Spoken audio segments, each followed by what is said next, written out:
Yo, it's ViivviiX here with a new video and possibly a new series evaluating and overviewing video game characters from a gameplay and character standpoint. Seeing I just did a Persona 3 playable character tier list and I'm still fresh off my 2 playthroughs of it, and I have decided to start off with the dude, the man, Junpei Iori.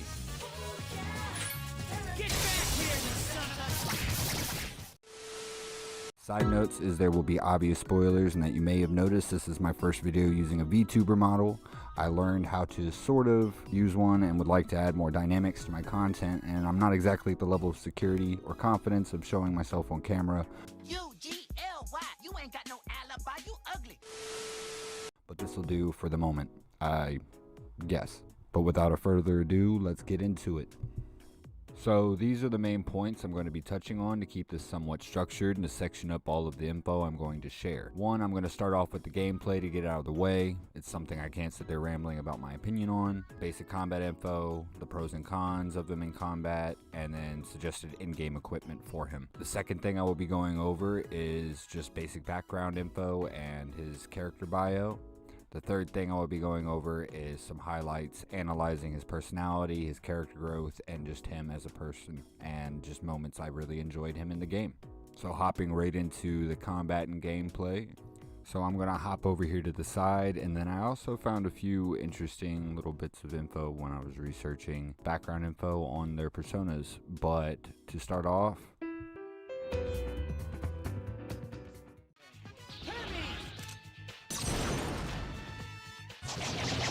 first persona is Hermes, who was a Greek deity known as a herald of the gods or protector of human heralds, travelers, thieves, merchants, and more.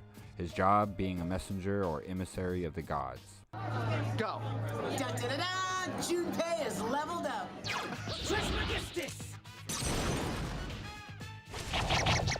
The second persona turning into Trismegistus, also known as Hermes Trismegistus, a combination of pretty much the Greek god Hermes and the Egyptian god Thoth. And then another fun fact, I didn't really put 2 and 2 together, as I did find it hard to stay focused during Mr. Sunshine himself, Mr. Edogawa, lectures and shit.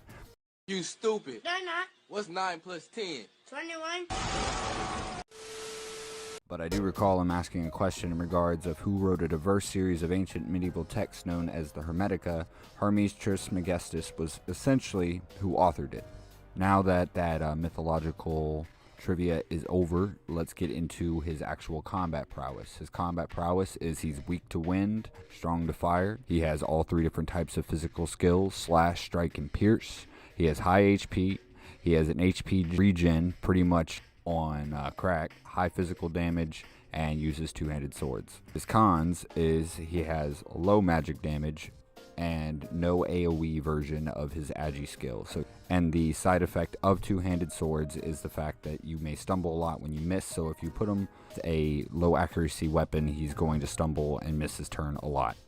Fear not, Junpei's here! Iori's the last one for me.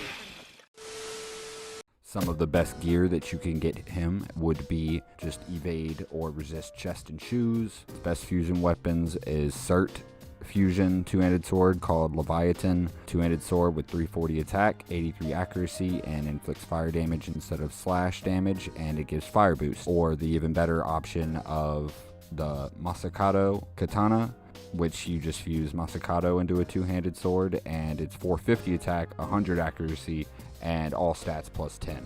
And then I usually give him either the space badge for even more life regen, the Berserker seal for a chance to counter physical attacks, and the Omega Drive to increase his crit rate. Since using all physical skills, usually he tends to just have a lot more opportunities to possibly crit. Junpei Iori. He is the Magician Arcana. He's 17 years old. His birthday is January 16th, 1993. He's 5'7" and weighs 146 pounds. We got us a short king. What's up, shorties? What did you say?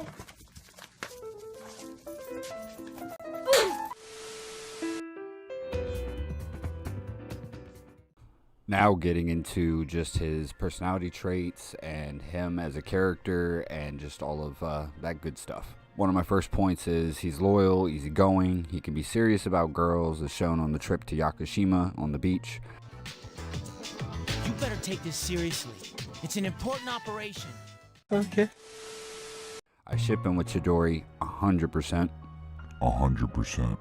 His voice actor, Vic Mignogna, did a great job, and I enjoyed the comeback to the dorm in the evening to hear his iconic. Sup, dude?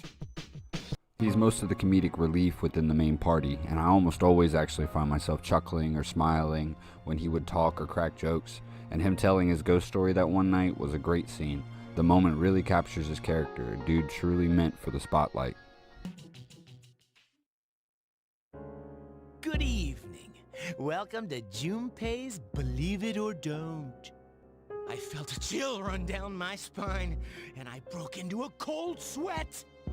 Yes, there are strange things in this world. I can relate to the alcoholic father situation he had experienced and was actually surprised when he dropped that info. But for the hand of cards he was dealt, I feel he turned into a good man throughout the game, as he didn't really have a social link with the MC because I played FES, and his character growth was seen throughout the span of the story instead.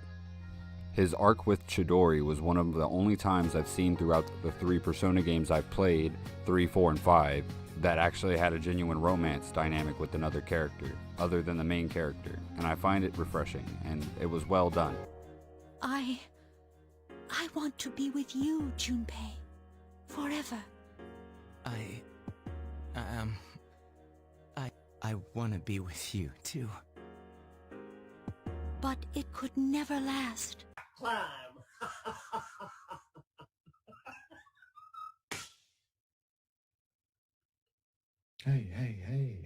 Hey, what's going on? Hello, darkness, my old... And his Persona awakening was seriously one of the coolest of any party member's awakening throughout even the other Persona games. Chidori! Chidori, answer me! Chidori! Ah! Oh, what a pity. Such a meaningless death. Meaningless? Hmm? Ah!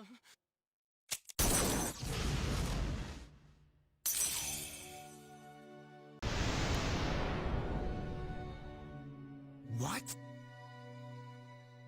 Da-da-da-da! Junpei is leveled up! His jealousy and envy of the protagonist, I believe, is understandable and a realistic portrayal, especially seeing his childhood dream was to be a pro baseball player, and he's all for the idea of being a hero in the spotlight. To tell you the truth, there is one thing that makes me feel alive. When I get to play hero. Our hero, Junpei, fights to protect the world from these terrifying monsters. Well, you get the idea. That's when I feel most alive.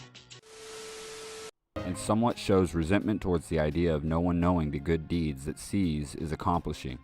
He's the only other Persona character I can really think of from Persona 3, 4, or 5 that actually has any quarrels with handing the leadership role over to the MC right off the bat, and actually has the confidence, possibly arrogant belief in himself, which I could respect. We're also going to appoint a leader to make any necessary decisions. For real? One of us? Oh, me, pick me. You're in charge. Emotional damage! Wait, why him? He doesn't look like a leader. He goes from being a goofball with no real drive to finding himself literally gaining a new life that he learns he must cherish and fight for. Stop! Let go! She entrusted you with this life.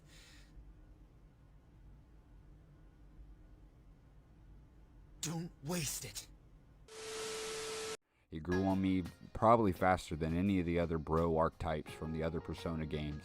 From his witty jokes to his jaw dropping out of disbelief, the dude has a heart of gold and left a lasting impression on me.